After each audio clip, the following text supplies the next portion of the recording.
Hello everyone, in this video I will show you how to set the slow key delay time in Samsung Galaxy S24 Ultra.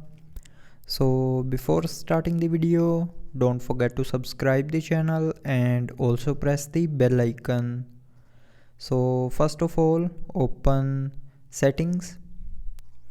Now in settings, scroll down and click on accessibility.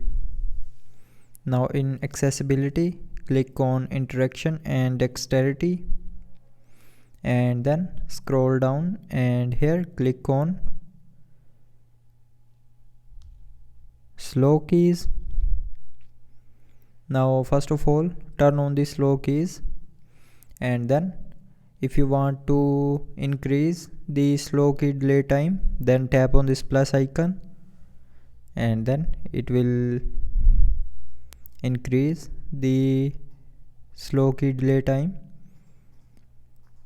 And if you want to decrease the slow key delay time, then tap on this minus icon.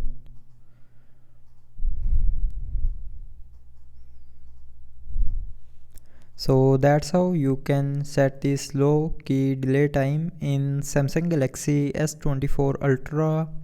So I hope you liked the video. Thanks for watching.